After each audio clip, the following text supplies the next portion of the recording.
Hello friends, good evening everyone. So welcome to YouTube channel of MBSS Baba. MBSS बाबा के YouTube channel पे आपका बहुत बहुत स्वागत है। और आज जो हम लोग बैंकिंग एंड फाइनेंशियल अवेयरनेस की जो सीरीज चला रहे हैं उसका है banking and financial awareness class number 15। तो हम लोग अब क्लास नंबर 15 पे आ गए हैं और आज का इंपॉर्टेंट जो टॉपिक है CTS, cheque truncation systems, assets and the liabilities of a bank, bank insurance and the shadow banking system, जिसमें से शैडो बैंकिंग सिस्टम हम लोगों ने NBFCs के टर्म्स में पढ़ा है। ठीक है, इसको थोड़ा सा आज देख लेंगे लिंक कैसे है। NBFCs और शैडो बैंकिंग सिस्टम एक ही बैंक होता है। तो ये आज का इंपॉर्टेंट टॉपिक है। तो इस वीडियो के अंत होने तक, ये छोटा सा वीडियो रहेगा, ज़्यादा लंबा वीडियो नहीं है। इस वीडियो के एंड तक जब आप जाओगे तो आपको इन सब चीज़ें क्लियर हो जाएंगी कि ये सारे टॉपिक्स क्या हैं और क्या कवर करती है।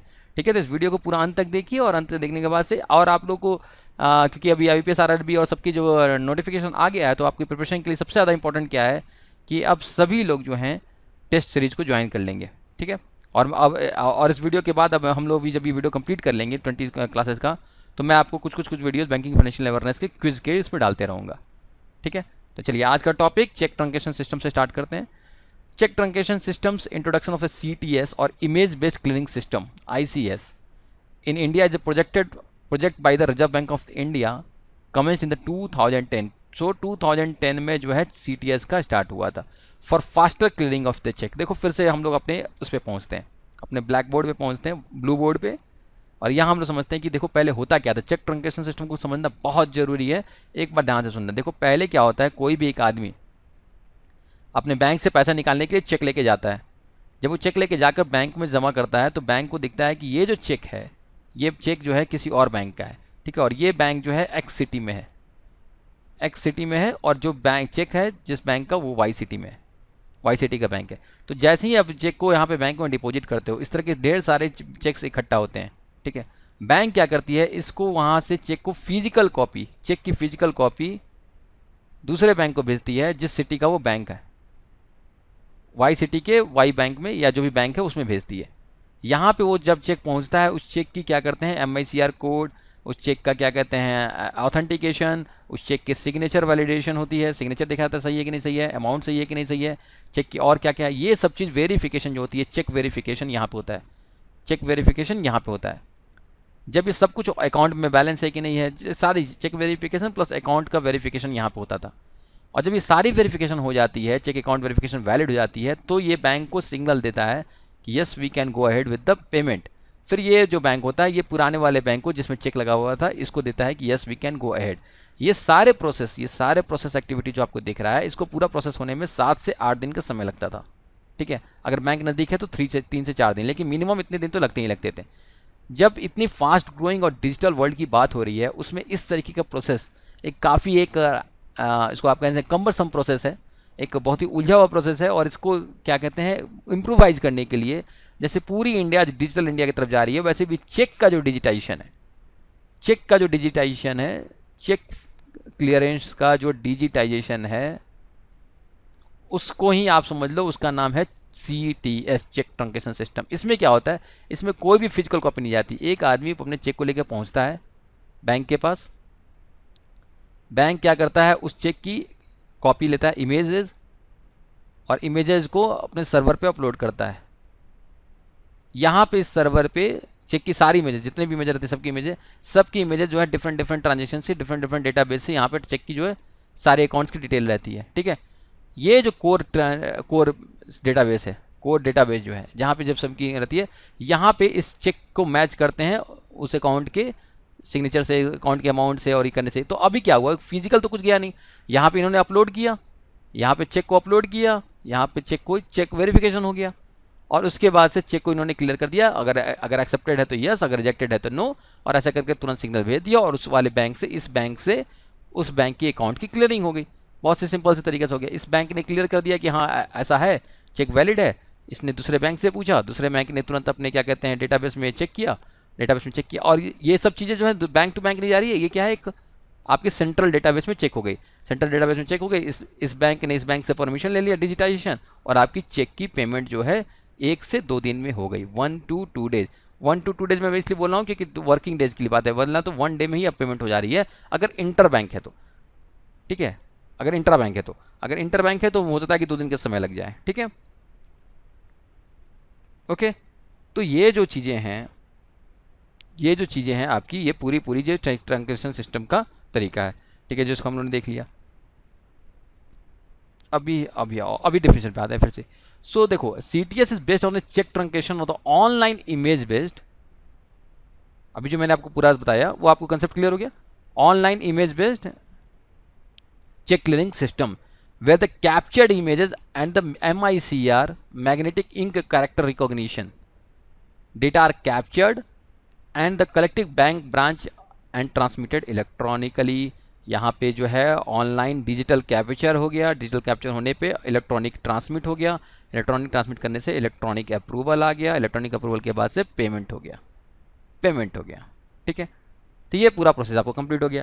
तो cheque transaction means the stopping the flow of the physical cheques issued by a drawer to the drawee branch. अब जो ड्राई बेंच से ड्रॉर बेंच की तरफ जो मूव होता था, ड्रॉर बेंच से ड्राई बेंच की तरफ जो एक फिजिकल चेक को लेके भेजा जाता था, वो कोरियर, वो सप्लाई, वो एरिया, वो सब कुछ वो हो गया। तो देखो इसके फायदे कितने हैं। देखो अगर इसका बेनिफिट देखते हैं, benefits of the cheque transaction system को देखते हैं, तो एक बात समझो कि कस्टमर सर्विस सबसे पहला एरिया जो उन्होंने इंप्रूव किया वो कस्टमर सर्विस में इंप्रूव किया। कैसे किया? कट ऑफ टाइम जो है एक्सटेंड हो गया, minimise timeline for the clearance हो गया। कितना क्लियर हो गया? जो 7 से 8 दिन था वो 1 से 2 दिन में हो गया, चेक क्लियर हो गया। इजिली रिकवर्स इन्फॉर्मेशन हो गया, आराम से इन्फॉर्मेशन घर पे बैठे बैठे अपने डेटाबेस में देखा उन्होंने बैंक में, और बैंक में चेक करके दे दिया। ऑपरेशनल बेनिफिट क्या है? ऑपरेशनल बेनिफिट में सबसे ज़्यादा इंपॉर्टेंट अगर मैं किसी पॉइंट को बोलूँगा तो eliminate loss, tampering and the pilfering of the cheques. कोई भी चेक का डुप्लीकेशन, चेक की फॉर्जरी, ये सब रुक गई। क्यों? क्योंकि एक तो फिजिकल चेक यहाँ से वहाँ ट्रांसमिट नहीं हुआ, तो फिजिकल चेक की गायब होने की जो है प्रोबेबिलिटी एकदम जीरो हो गई, चांस ही नहीं रहा, ठीक है। नो रिकॉन्सिलेशन डिफरेंस, कोई दिक्कत नहीं है, एक बार इन्होंने चेक को क्लियर किया, चेक को देख लिया, चेक मैच कर गया, कोई रिकॉन्सिलेशन की जरूरत नहीं है, यहाँ पे तुरंत ट्रांसमिट हो गया। No requirement of the MICR amount encoding, ठीक है। ये सब ऑपरेशनल बेनिफिट्स हैं, ये कस्टमर सर्विस बेनिफिट है। ये प्रोवाइड्स फ्रॉड प्रिवेंशन मैकेनिज्म, ये तो बिल्कुल अभी मैं समझा दिया तुमको। Reduce risk of the data और द इमेज मैनिपुलेशन हो नहीं सकता। वो CTS में ऐसा सिस्टम है कि कोई भी अगर इमेज मैनिपुलेशन होता है तो उसको तुरंत चेक को रिजेक्ट कर देता है, तुरंत चेक को रिजेक्ट कर दिया जाता है अगर उसमें कोई भी मैनिपुलेशन है, अगर सिग्नेचर में कुछ भी छेड़छाड़ हुई है, वो सब भी क्लियर हो गया। Improve security and the automation, ठीक है। देन कमर्शियल बेनिफिट क्या है? Reduces cost. जो चेक भेजने का जो कॉस्ट लगता है ना, एक जगह से दूसरी जगह जो चेक को भेजते हैं तो उसमें कॉस्ट लगता था, वो सारे कॉस्ट बच गए, कमर्शियल बेनिफिट हो गया। इनहैंस बैंक्स लिक्विडिटी मैनेजमेंट, जो पैसे बैंक में किसी की उनकी लाइबिलिटी के तौर पे 7 से 8 दिन थी, अब वो 1 से 2 दिन में क्लियर हो जा रही है, ठीक है। तो कितना बैंक की लिक्विडिटी बढ़ गया, ठीक है। तो fast flow of the transaction, fast flow of the banking, देखो everything is going to digitize. तो इस डिजिटाइजेशन के टाइम पे जब इस तरह की चेक ट्रांजेक्शन सिस्टम और इस तरह की और भी बेनिफिट्स अगर बैंक अगर कुछ डिजिटल लेकर आता है, अभी क्या ऑनलाइन बैंकिंग क्या है? ऑनलाइन बैंकिंग भी एक तरीके का डिजिटाइजेशन है ना, पूरा डिजिटाइजेशन है, एक तरह का पूरी डिजिटाइजेशन है। ऑनलाइन बैंकिंग से कितना फायदा हो रहा है? आपको ATM मंगाना है, आपको कुछ भी मंगाना है, आप बैंक के साइट पे गए, ऑनलाइन बैंकिंग पे गए, अदर्स में गए, अदर्स में सेलेक्ट किया आपने कि इशू ATM कार्ड, एक OTP आता है, OTP से आपका वेरिफिकेशन हो जाता है, आपकी प्रॉब्लम सॉल्व हो जाती है। पहले इस ATM को इशू कराने के लिए, एक चेकबुक को इशू कराने के लिए बैंक में घंटों लाइन लगाना पड़ता था बैंक में, ठीक है। तो ये सब चीज़ें डिजिटाइजेशन है। तो चेक की जो डिजिटाइजेशन है उसको हम लोग जानेंगे चेक ट्रांजैक्शन सिस्टम्स के नाम से, ठीक है। फिर क्या है? CTS का प्रोसेस फ्लो, जैसा बिल्कुल आपको ब्लू बोर्ड पे बताया गया था, बिल्कुल वैसा ही है, बस 2 मिनट में इसको देख लेते हैं। Cheque deposit, customer depositing the cheque, customer आया और उसने चेक डिपॉजिट किया बैंक में, बैंक ने और चेक को आउटवर्ड किया, MICR डेटा और इमेज लिया, उसको अपलोड कर दिया क्लियरिंग हाउस में।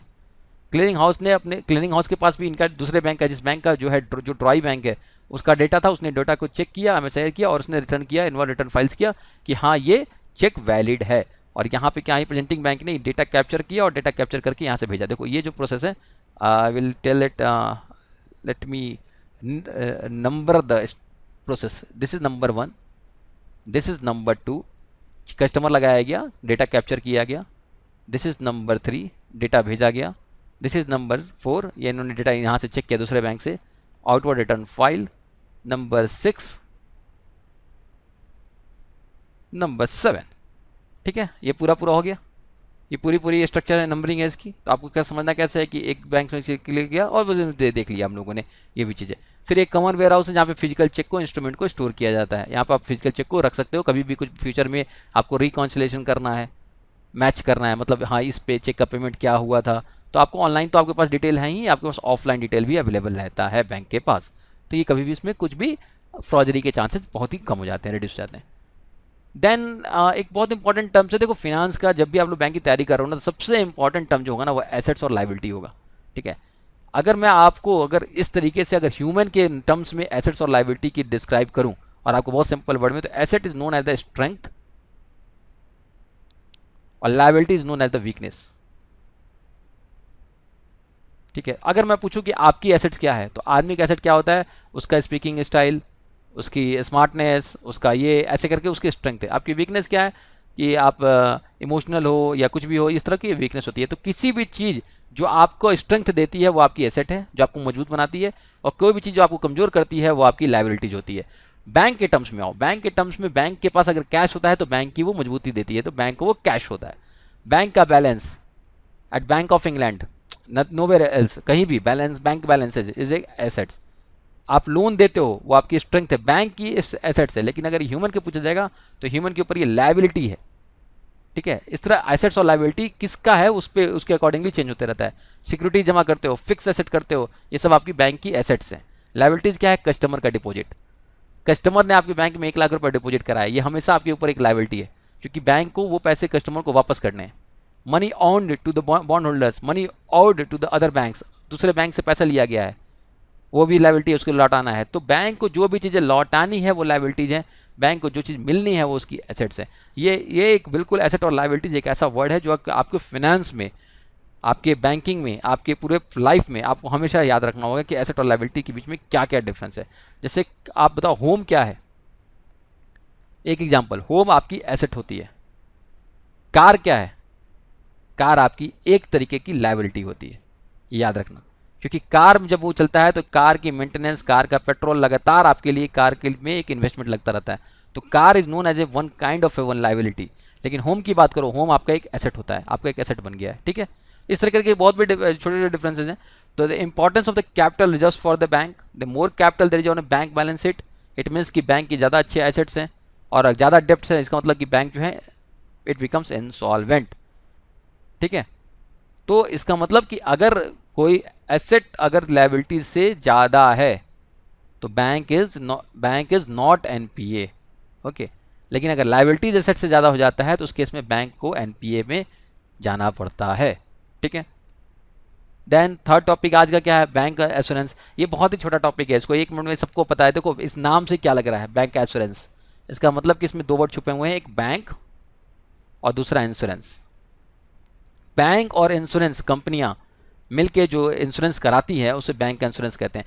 कई बड़ी बड़ी bank, Punjab bank MetLife के साथ, एसबीआई बैंक लाइफ इंश्योरेंस के साथ, एलआईसी के साथ, ऐसे ऐसे मिलके कई ऐसे मेट लाइफ के साथ बैंक का इंश्योरेंस दिया जाता है। तो इसका फ़ायदा क्या, देखो इसका फ़ायदा ये होता है, आपको मैं 2 टर्म्स में फ़ायदा बताता हूँ इसका, बहुत छोटा टॉपिक है, बस 1 मिनट सुन लो। इसका फ़ायदा ये होता है कि एक जेन्युइनिटी रहती है। कोई भी XYZ कंपनी उठ के आपको आपका इंश्योरेंस अगर बेचने लगेगा तो हमेशा उसमें रिस्क इन्वॉल्व रहता है।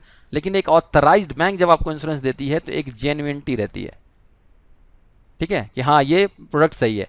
दूसरा, अगर आप कोई भी बैंक से लोन लेते हो, कार लोन लेते हो, होम लोन लेते हो, तो आपका वहीं पे वो इंश्योर्ड हो जाता है।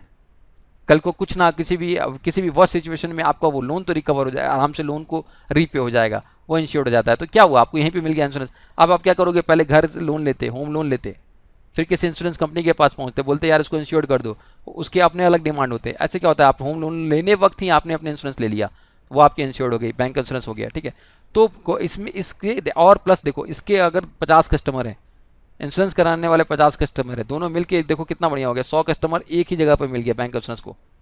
तो फ़ायदा कितने हैं, फ़ायदे इस तरह बहुत हैं। देखो बैंक के जब आप कोई भी लोन लेने जाओगे या कुछ भी लेने जाओगे, इंश्योरेंस कराओगे, तो बैंक वाले आपको जो है पूरी तरह अच्छी तरह से डिस्कस करेंगे, पूरा चीज़ें डिटेल में बताएंगे। इंश्योरेंस कंपनी की जो सबसे बड़ी जो ड्रॉबैक है वो ये होती है कि इसमें बहुत सारे चीज़ टर्म्स एंड कंडीशंस में छुपे रहते हैं।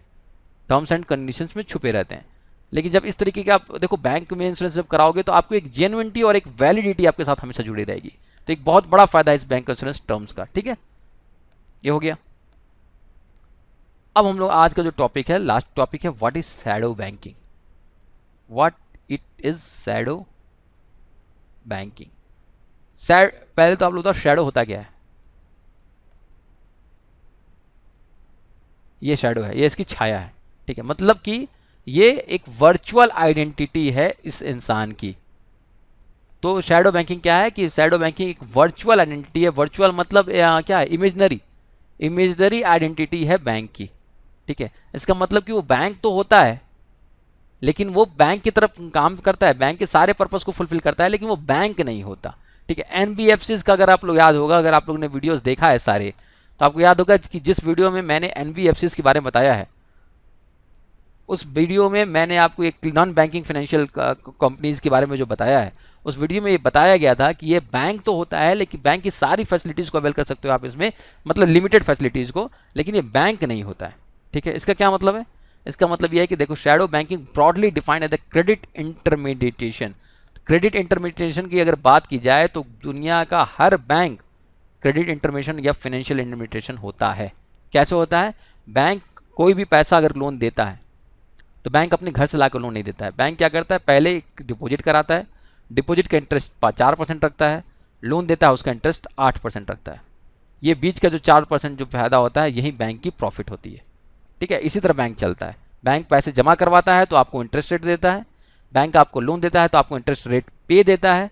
आपसे जो इंटरेस्ट रेट लेता है वो ज़्यादा होता है, आपको जो इंटरेस्ट रेट देता है वो कम होता है। बीच के ही डिफरेंस को क्रेडिट इंटरमीडिएशन के टर्म्स में जाना जाता है। ठीक है, ये वर्ड आपको एकदम क्लियर हो गया, कभी भी नहीं भूलना इसको आपको। ठीक है, then shadow banking can complement traditional banking by expanding access to the credit और बाय सपोर्टिंग मार्केट लिक्विडिटी। वो कभी भी शैडो बैंकिंग जो है अपने बैंक के सारे वर्क्स को कॉम्प्लीमेंट कर सकता है, सारे फैसिलिटीज़ को अवेल करा सकता है। क्यों? क्योंकि वो बिल्कुल ही बैंक होता है। उसको कुछ चीज़ें के लिए अनुमति नहीं है, जैसे कि उसको डिमांड डिपॉजिट करने के लिए फैसिलिटी नहीं मिलती, जो कि एनबीएफसीज का है। आप एनबीएफसीज के वीडियो देखोगे तो आपको क्लियर हो जाएगा कि शैडो बैंकिंग क्या क्या नहीं कर सकता। क्रेडिट कार्ड इशू नहीं कर सकता, इससे करके। तो फिर such intermediations appropriately conducted provides a valuable alternative to a bank funding which supports the real economic activity।